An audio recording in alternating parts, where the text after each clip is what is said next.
Assalamualaikum warahmatullahi wabarakatuh. Pada kesempatan hari ini, Ibu akan menjelaskan masalah pemberontakan DITII. Nah, pemberontakan DITII ini masih dalam konflik dan pergolakan yang berkaitan dengan ideologi, yang mana DI atau Darul Islam, Tentara Islam Indonesia, menginginkan ideologi Pancasila diubah menjadi ideologi Islam atau hukum yang berbasis Islam. Oke, kita lanjutkan. Pemberontakan DITII bertujuan untuk mendirikan negara berdasarkan hukum Islam. Nah, tokoh utama dalam pemberontakan ini tak lain merupakan Soekarmaji Marjan Kartosuwiryo. Nah, Soekarmaji Marjan Kartosuwiryo ini merupakan tokoh dalam pergerakan Islam Indonesia pada zaman agresi militer melawan Belanda. Nah, latar belakang berdirinya DITII yang pertama merupakan adanya ketidakpuasan Kartosuwiryo terhadap hasil perjanjian Renville, yang mana di dalam perjanjian Renville itu sangat tidak menguntungkan bangsa Indonesia. Negara kita hanya kebagian 3 wilayah, yaitu wilayah Jawa Tengah, Jogja, dan juga Sumatera. Ya. Nah, juga perjanjian Renville inilah yang digunakan pengikut Kartosuwiryo, dan Kartosuwiryo itu sendiri dalam mempropaganda masyarakat di beberapa daerah. Propagandanya adalah menghasut mereka supaya mereka ikut tergabung dalam kelompok DITII. Kemudian yang kedua, Kartosuwiryo ternyata dari dulu memang memiliki cita-cita ingin mendirikan negara Islam Indonesia. Nah, jadi dari dulu dia memang ingin mengubah ideologi kita. Nah, yang ketiga itu untuk mewujudkan cita-citanya, Kartosuwiryo ini sendiri mendirikanlah yang namanya pesantren Sufah di Garut. Nah, Garut ini ada di Jawa Barat. Nah, para santrinya dilatih kemiliteran. Jadi, selain para santri ini belajar ilmu agama, jadi mereka juga dilatih bela diri,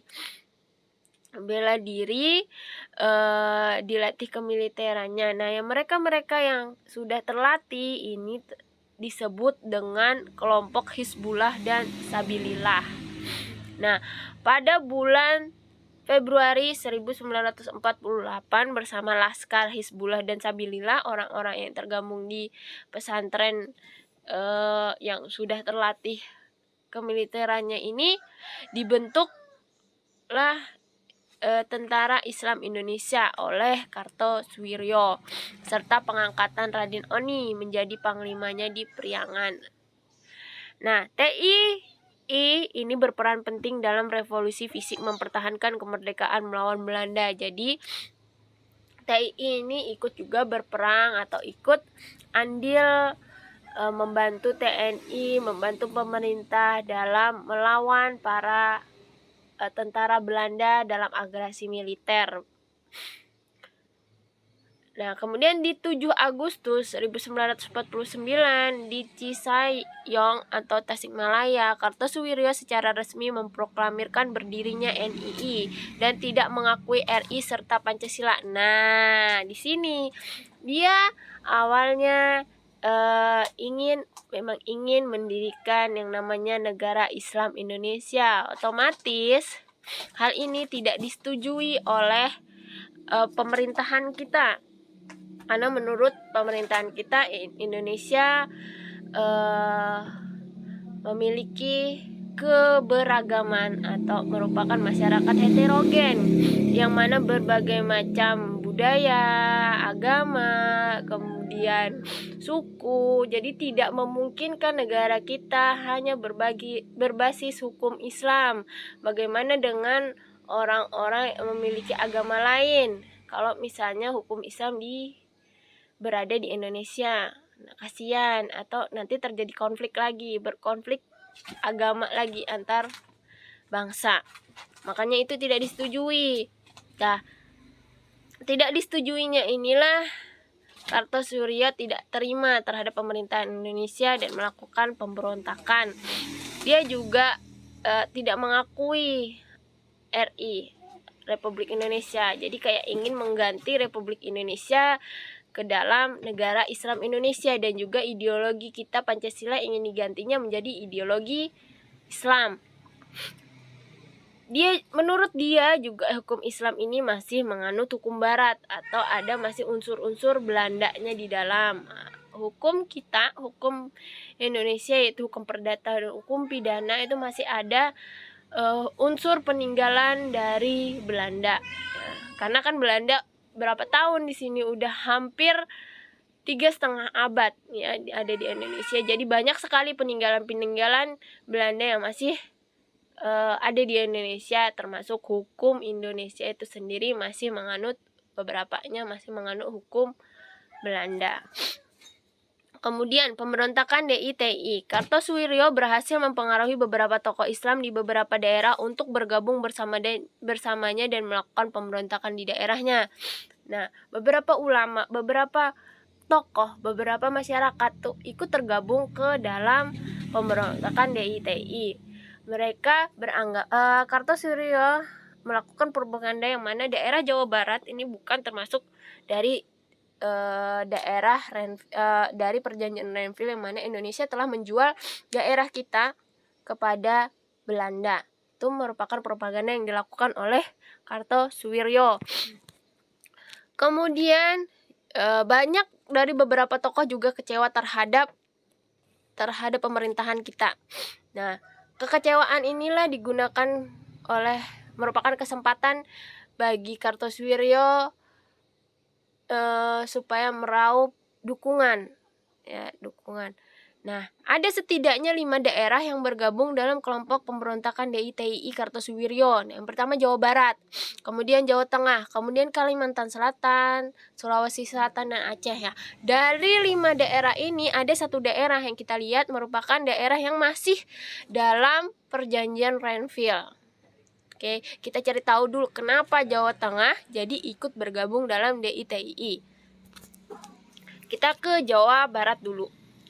Kita lihat dulu peta pemberontakannya. Nah, kalau Aceh itu dipimpin oleh Tengku Daud Beruh. Nah, kalau Jawa Barat itu SM Kartosuwiryo itu sendiri. Kenapa di Jawa Barat jadi dipimpin oleh Kartosuwiryo? Karena Jawa Barat merupakan tempat awal berdirinya atau diproklamirkan NII DITI. Kemudian Kartosuwiryo itu sendiri merupakan pendiri langsung dari DITI yang tempat tinggalnya berada di Jawa Barat. Jadi dipimpin langsung aja ke dia, nggak usah ke orang lain.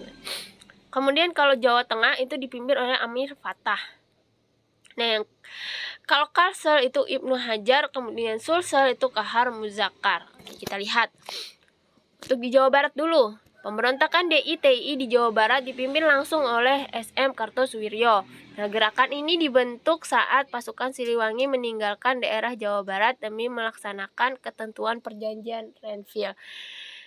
Jadi Jawa Barat ini pada saat ditandatanganinya perjanjian Renville itu bukan termasuk dari daerah Indonesia, atau di perjanjian Renville tidak termasuk 3 daerah yang merupakan daerah Indonesia. Jadi tentara kita TNI itu harus wajib meninggalkan daerah yang tidak termasuk dalam perjanjian Renville. Salah satunya ada Jawa Barat. Jadi terjadi kekosongan penjagaan di Jawa Barat, yang mana yang menduduki, yang menjaga dan mengamankan daerah Jawa Barat hanya diisi oleh tentara dari Belanda. Nah, hal ini digunakanlah kesempatan Kartosuwiryo memberontak atau melakukan aksinya di Jawa Barat. Kemudian hal ini memberikan leluasa bagi Kartosuwiryo dan pengikutnya untuk melakukan serangan pemberontakan. Udah. Pemberontakan dibantu oleh Belanda yang menginginkan Indonesia terpecah belah. Jadi ternyata meskipun di Jawa Barat dijaga atau diduduki oleh tentara Belanda, ternyata tentara Belanda itu sendiri mendukung aksi pemberontakan yang dilakukan oleh Kartosuwiryo. Jadi nggak malah menghentikan pemberontakan, malah mereka mendukung dan juga membantu dalam pemberontakan. Kenapa? Karena Belanda itu sendiri memang menginginkan Indonesia terpecah belah. Jadi fokus Indonesia nanti terpecah belah gitu. Nggak hanya ke Belanda, juga ke pemberontakan yang dilakukan oleh bangsanya sendiri. Semakin banyak berarti semakin mudah untuk Belanda merebut daerah kekuasaannya. Istilahnya kalau misalnya tentara Indonesia kan cuma sedikit, jadi terjadilah pemberontakan di beberapa daerah yang dilakukan oleh bangsa Indonesia itu sendiri, yang otomatis semakin mudah atau semakin melemahlah kekuatan bangsa Indonesia. Itu merupakan siasat dari bangsa Belanda. Kemudian awal mula pemberontakan dimulai sejak saat peresmian NII oleh Kartosuwiryo. Tadi sudah tahu kita pada tanggal 7 Agustus 1949 itu diresmikanlah NII. Dengan diresmikannya NII, maka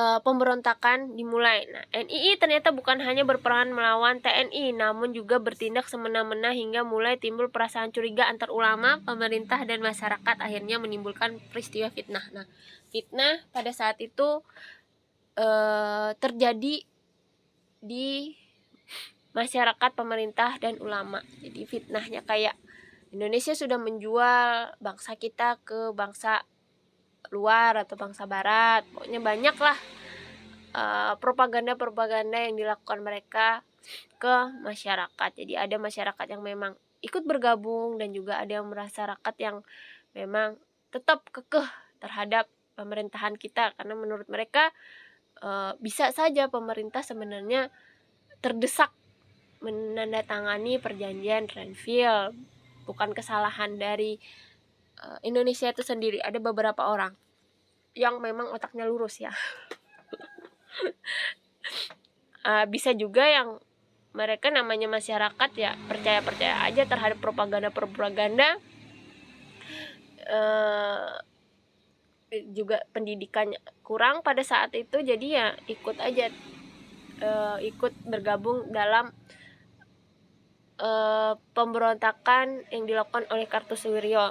Kemudian ada beberapa hal yang dilakukan oleh Kartosuwiryo terhadap orang-orang yang tidak setuju atau tidak mau bergabung dalam DITI. Nah, masyarakat setempat yang tidak setuju atau tidak mau bergabung itu mereka siksa. Jadi mereka siksa, kemudian ada juga yang sampai meninggal. Kemudian mereka kurung di gerbong-gerbong ya. Ada juga gerbong rel kereta, kemudian ada juga dirusak infrastruktur yang ada di Jawa Barat dirusak mereka.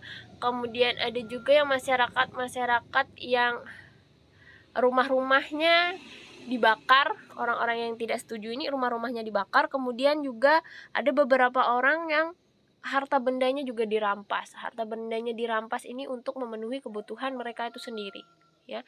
Mereka ingin untuk memenuhi kebutuhan tentara Islam Indonesia, pengikut dari Kartosuwiryo itu sendiri, harta bendanya. Nah, dengan adanya hal ini berarti banyak dari yang awalnya memang pro terhadap Kartosuwiryo ternyata pindah haluan atau mereka kan merasa kecewa terhadap Kartosuwiryo. Nah, hadirnya DITI menimbulkan trauma. Nah, mereka trauma karena banyak terjadi pembunuhan atau banyak terjadi kekerasan. Jadi trauma yang mendalam terhadap yang dialami oleh penduduk setempat.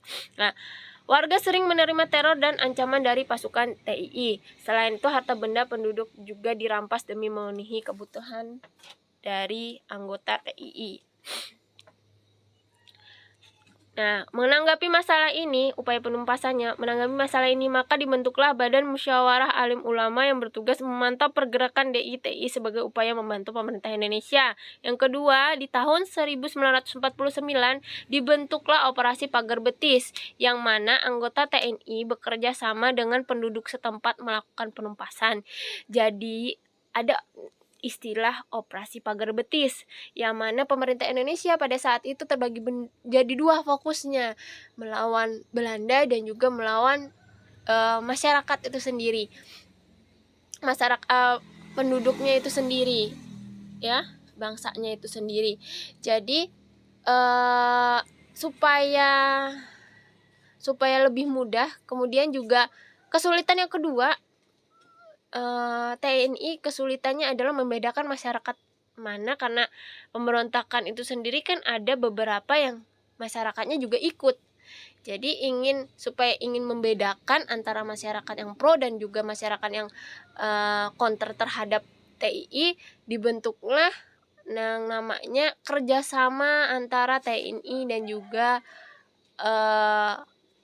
masyarakat yang tergabung dalam Operasi Pagar Betis. Jadi Operasi Pagar Betis ini dilakukan oleh dua kelompok, yaitu masyarakat setempat dan juga TNI atau pasukan Siliwangi. Nah, Operasi Pagar Betis ya diikuti oleh beberapa ratusan penduduk, ribuan bahkan ratusan penduduk yang ikut tergabung dalam Operasi Pagar Betis. Jadi orang-orang yang sakit hati, orang-orang yang memang ingin kekacauan di Jawa Barat berakhir, itu tergabung ke dalam Operasi Pagar Betis. Nah, ratusan rakyat bersembunyi di gunung demi mengepung gerombolan pemberontakan. Nah, jadi mereka ini kebanyakan anggota TII ini markasnya ada di hutan dan juga ada juga di hutan-hutan, dan juga supaya nggak ketahuan juga mereka menyusup ke hutan dan juga ke gunung-gunung, supaya Operasi Pagar Betis maksud Ibu. Nah, Operasi Pagar Betis ini kenapa mereka markasnya ada di hutan, karena supaya nggak ketahuan oleh TII. Jadi supaya nggak ketahuan, mereka bersembunyi, supaya gerak-geriknya tidak diketahui oleh TII, mereka bersembunyi ke hutan-hutan. Setelah melakukan pengepungan, barulah dari pasukan Siliwangi yang maju. Nah, pada tanggal 4 Juni 1962, akhirnya Kartosuwiryo tertangkap di daerah Gunung Geber, Majalaya oleh pasukan Siliwangi. Nah, berdasarkan keputusan Panglima Mahkamah Darurat Perang tanggal 16 Agustus 1962, Kartosuwiryo dijatuhi hukuman mati. Nah, kita lihat pada tahun 1949 itu baru dibentuk yang namanya Operasi Pagar Betis. Di tahun itu juga terjadinya pemberontakan. Kemudian ditumpaskannya itu di tahun 1962.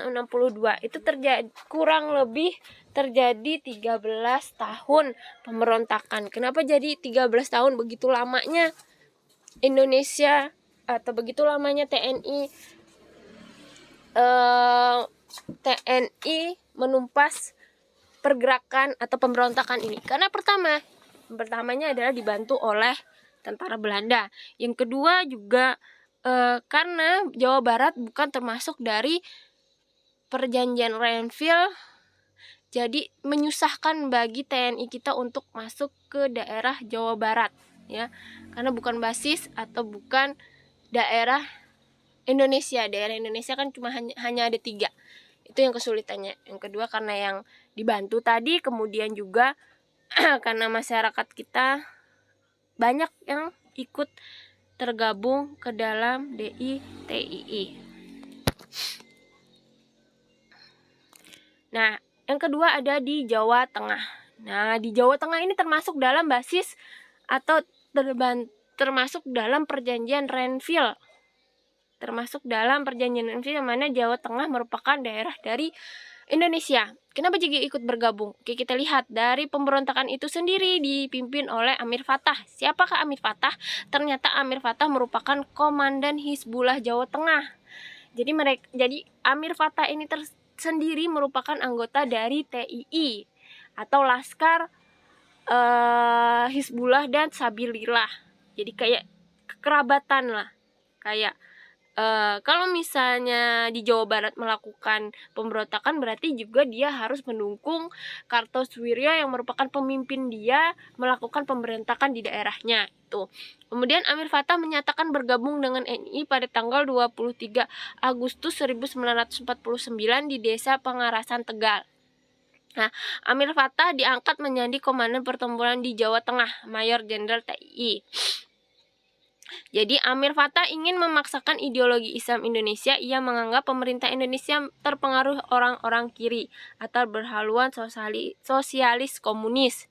Jadi menurut Amir Fattah, hukum Indonesia ini nggak tepat ada di Indonesia, karena menurutnya hukum Indonesia ini masih ada terpengaruh oleh orang-orang yang sosialis komunis. Masih ada orang-orang komunis.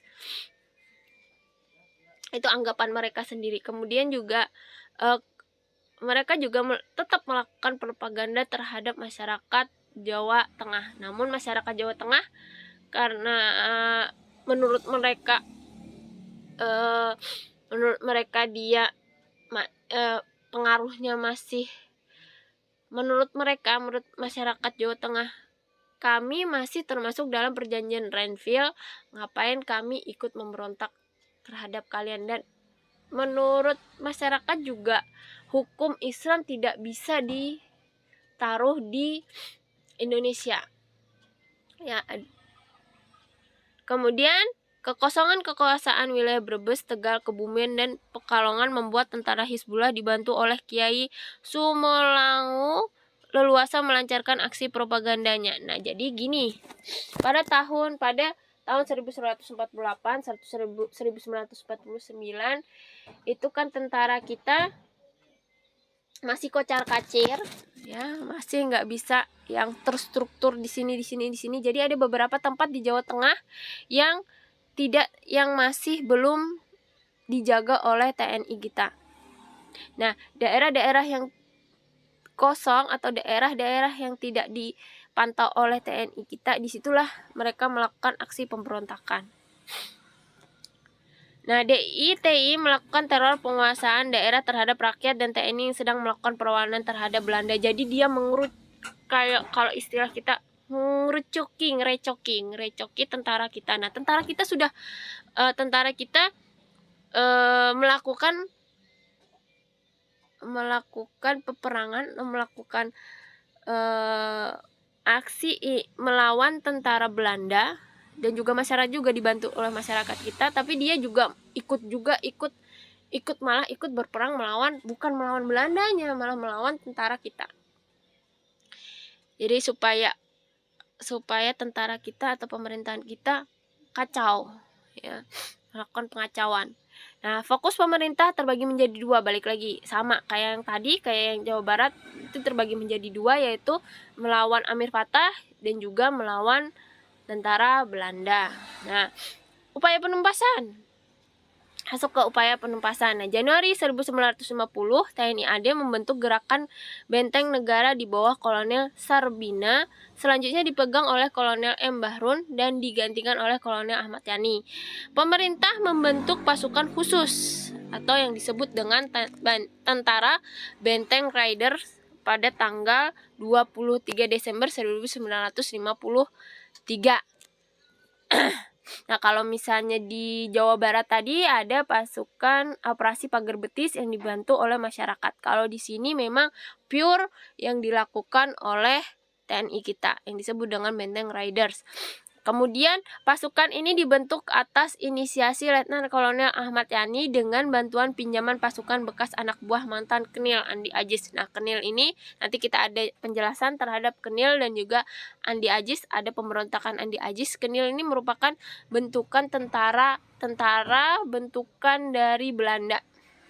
Kan ini termasuk tentara, tapi dibentuk oleh tentara Belanda pada masa penjajahan Belanda. Nah, pasukan Raiders melakukan serangkaian operasi kilat dalam upaya penumpasan DITI di Jawa Tengah, yaitu melakukan pengepungan terhadap Amir Fattah dan membuat mereka akhirnya menyerah. Nah, pemberontakan dapat dilumpuhkan pada tahun 1954. Kalau misalnya kita lihat dari pemberontakan Jawa Barat, ini termasuk singkat, ya, hanya terjadi 5 tahun, sedangkan tadi kurang lebih 13 tahun terjadinya pemberontakan di Jawa Barat. Kalau Jawa Tengah 5 tahun. Kenapa? Karena balik lagi kita lihat bahwa Jawa Tengah masih dalam kekuasaan Indonesia atau masih ada tentara Indonesia, jadi kita masih leluasa melakukan penumpasan, ya. Tapi juga kita lihat juga kalau 5 tahun ini terlalu lama bagi kita untuk melakukan penumpasan. Kenapa terlalu lama? Karena daerah kita seharusnya bisa 2 atau 3 tahun selesai pemberontakan. Tapi kenapa begitu lama? Karena kita ya fokusnya terbagi menjadi 2. Balik lagi terfokus menjadi 2. Jadi kayak kita ini masih kebingungan yang mana yang harus kita tumpaskan lebih dahulu. Kemudian pemerintahan juga melancarkan operasi Merdeka Timur untuk menangkap pasukan Batalion 426 yang sebelumnya sempat membelok kepada pasukan pemberontakan DITI. Nah, ini unik. Ada beberapa anggota TNI kita yang juga ikut tergabung dalam pemberontakan DITI. Ya, itu merupakan pasukan 426, Batalion 426 ini ikut bergabung atau ikut terhasut, sempat ikut terhasut ke DITI, membantu DITI. Nah, para tentara Siliwangi, para pasukan Siliwangi ini merasa geram terhadap Batalion 426 yang ikut tergabung. Jadi dia melancarkan aksi operasi militer timur. Jadi ditangkap mereka yang tergabung dalam Batalion 426 ini untuk diadili. Nah, kemudian perlawanan terhadap anggota Amir Fattah tidak terlalu lama karena kurang dukungan dari masyarakat Jawa Tengah. Ya, kurang dukungan, tadi sudah Ibu sebutkan. Nah, yang selanjutnya adalah DITI Kalimantan Selatan. Untuk DITI Kalimantan Selatan kita lanjutkan di part 2. Oke, terima kasih. Atau kalau misalnya sempat, Ibu jelaskan nanti di kelas. Kalau misalnya nggak sempat, nanti Ibu jelaskan lagi, balik lagi ke part 2 untuk Kalimantan Selatan. Oke, sekian, terima kasih.